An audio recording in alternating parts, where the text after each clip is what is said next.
निठारी कांड। दिल्ली के पास ही बसे नोएडा में एक जगह है निठारी, एक ऐसा एरिया जहां से एक तरफ सेक्टर 31 नोएडा के अमीर लोगों के बंगलोज दिखते हैं और दूसरी तरफ निठारी के अंदर गरीब लोगों की बस्ती। एक ऐसी बस्ती जहां के ज्यादातर लोग दिहाड़ी मजदूर, रिक्शे वाले और हाउस हेल्प्स का काम करते हैं और देश के पिछड़े इलाकों से बिलोंग करते हैं। 7 मई 2006 की शाम को निठारी की बस्ती में रहने वाले नंदलाल के घर में अफरा तफरी मची हुई थी, क्योंकि उनकी 22 साल की बेटी पायल सुबह से घर नहीं आई थी।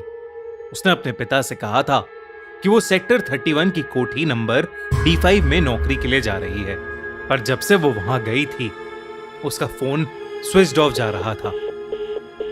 जब काफी देर तक वो घर नहीं आई तो उसके माता पिता बहुत डरने लगे, क्योंकि निठारी में पिछले 2 साल से कई छोटे बच्चे और जवान लोग गायब हो रहे थे। नंदलाल से और नहीं रहा गया और उसने खुद अपनी बेटी को ढूंढने का फैसला किया। सबसे पहले उसने उस रिक्शे वाले को ढूंढा जिसने पायल को D5 तक छोड़ा था। वो रिक्शे वाला D5 का नाम सुनते ही भड़क गया और उसने बताया कि उसने पायल को वहां छोड़ा तो था, पर वो बिना पैसे दिए ही घर के अंदर चली गई। उसे लगा कि वो वापस आकर उसे पैसे देगी, मगर वो वापस आई ही नहीं। जब उसने घंटी बजाई तो उस घर का 36 साल का नौकर सुरेंद्र कोली बाहर निकला और उसने कहा कि पायल वहां से चली गई है। जब रिक्शे वाले ने उसकी बात को झूठ कहा तो कोली ने एक ईंट उठाकर उसकी तरफ फेंकी और उसे वहां से भगा दिया। ये सुनकर नंदलाल का शक यकीन में बदल गया। नंदलाल को लग रहा था कि उसकी बेटी के गायब होने में कोठी नंबर D5 में रहने वाले लोगों का ही हाथ था। बिना देरी किए नंदलाल लोकल पुलिस स्टेशन चला गया, पर पुलिस वालों ने उसकी बात को टाल दिया, क्योंकि 2004 से निठारी में ऐसे कई केसेस उनके पास रोज आ रहे थे।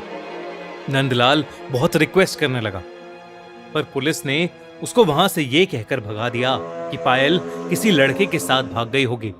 अगले दिन नंदलाल खुद D5 गया।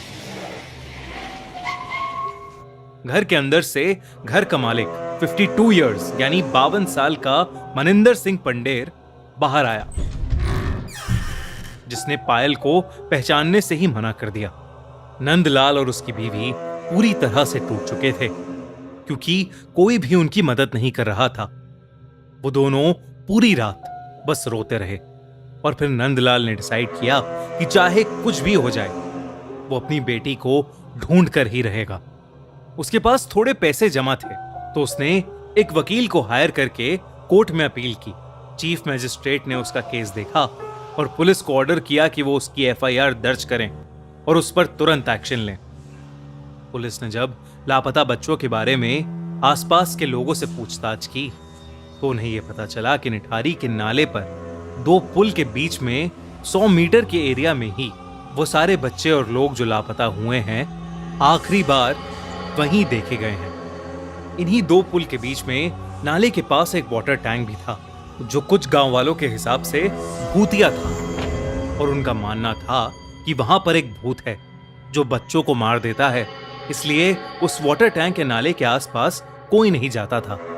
पुलिस ने उस 100 मीटर के स्ट्रेच को ब्लैक होल का नाम दे दिया और वो उसकी पेट्रोलिंग करने लगे, लेकिन उनकी पेट्रोलिंग के बावजूद भी वहां से बच्चे गायब होते रहे। पर वहां ऐसा क्या था?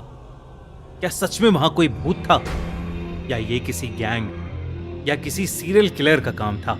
इस सवाल का जवाब उस वक्त किसी को नहीं मिल पा रहा था, क्योंकि पुलिस पर प्रेशर बहुत ज्यादा था। तो पुलिस ने पायल के फोन को ट्रैकिंग पर लगवाया और मनिंदर सिंह पंडेर को भी इंटेरोगेट किया, पर मनिंदर ने कहा कि वो पायल के गायब होने वाले दिन चंडीगढ़ में था और अपने पिता का अंतिम संस्कार कर रहा था, जिसका उसके पास प्रूफ भी था। जब चंडीगढ़ में होने का प्रूफ मनिंदर ने पुलिस को दिया तो पुलिस की इन्वेस्टिगेशन फिर से एक डेड एंड पर पहुंच गई। कई महीने बीत गए और नंदलाल और उसकी बीवी अपनी बेटी की याद में तड़पते रहे और निठारी से और भी बच्चे गायब होते रहे। लेकिन फिर एक दिन 26 दिसंबर 2006 को अचानक ही पायल का फोन स्विच ऑन हुआ और वो ट्रैकिंग रडार पर दिखने लगा। पुलिस ने फौरन उस फोन को ट्रैक किया। वो फोन एक रिक्शे वाले के पास मिला, जिसने बताया कि वो फोन उसने किसी और से खरीदा था, लेकिन उसमें सिम पहले से ही था। पुलिस ने जब सिम की इन्वेस्टिगेशन की तो ये सामने आया कि वो सिम सुरिंदर कोहली के नाम पर रजिस्टर्ड था। वही सुरिंदर कोहली जो मनिंदर सिंह पंडेर के घर पर काम करता था। 29 दिसंबर की रात को पुलिस ने सुरिंदर कोहली और मनिंदर सिंह पंडेर को उनके बंगले से अरेस्ट कर लिया। दोनों से पूछताछ करने के बाद पुलिस ऑफिसर्स शॉक में थे। वो तुरंत निठारी के पास बने उस नाले पर पहुंचे। जब वो उस नाले के अंदर घुसे तो उन्हें वहां जो मिला वो देखकर उनके रोंगटे खड़े हो गए। उस नाली में कई पॉलिथिन्स थीं, जिसमें छोटे बड़े ह्यूमन स्केलेटन्स यानी इंसानी कंकाल थे। एक लड़के का कटा हुआ सर, किसी के शरीर के टुकड़े और ढेर सारे बच्चों के कपड़े चप्पलें थीं, जो उन्हीं बच्चों की थीं जो लापता हुए थे। कुल मिला के उस नाले से 19 स्कल्स यानी 19 खोपड़ियां मिली। उन दोनों ने 19 लोगों का मर्डर किया था। पूछताछ में सुरिंदर कोहली ने पुलिस को बताया कि उसी ने पायल को मारा था। सुरिंदर ने पायल के ही दुपट्टे से उसका गला घोट दिया था और उसे मारने के बाद सुरिंदर ने लाश के कई टुकड़े किए और फिर वो उन्हें पकाकर खा गया। सुरिंदर ने यह भी बताया कि उसने ऐसा सभी छोटे बड़े बच्चों के साथ किया था।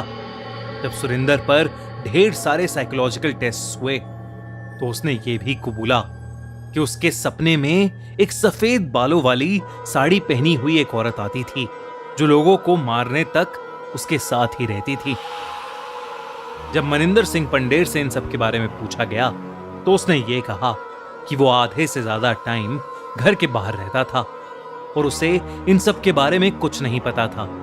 पर सुरिंदर का एक कहना था कि वो पंडेर के कहने पर ही बच्चों और लड़कियों को टॉफी और नौकरी का लालच देकर घर के अंदर लाता था, जिसके बाद पंडेर उनका फायदा उठाता था और सुरिंदर उनको मारकर उनकी डेड बॉडी को टुकड़ों में काटकर उन्हें पका के खाता था।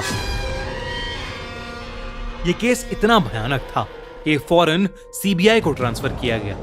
जब सीबीआई ने इन्वेस्टिगेट किया तो उन्हें और भी कई बातें पता चली।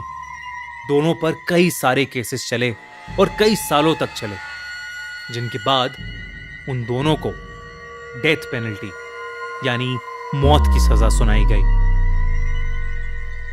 पंडेर के परिवार वालों का अब भी यह कहना है कि वो इनोसेंट है, पर निठारी का कोई भी इंसान ये मानने को तैयार नहीं है कि एक इंसान के घर में इतना कुछ हो गया और उसे इस चीज का कोई अंदाजा भी नहीं था। आज तक निठारी में इस क्राइम का खौफ फैला हुआ है, मगर एक चीज अभी भी क्लियर नहीं हो पाई, इस क्राइम का मोटिव। खैर जो भी हो, इससे ज्यादा दरिंदगी भरा केस शायद ना कभी हुआ है और ना ही कभी होगा। आपको क्या लगता है? कमेंट्स में हमें बताइए। और अगर आप चाहते हैं कि हम किसी क्रिमिनल केस को हमारे क्राइम शो में कवर करें तो हमें कमेंट्स में जरूर बताइए। अगर ये वीडियो अच्छी लगी तो हमारे नए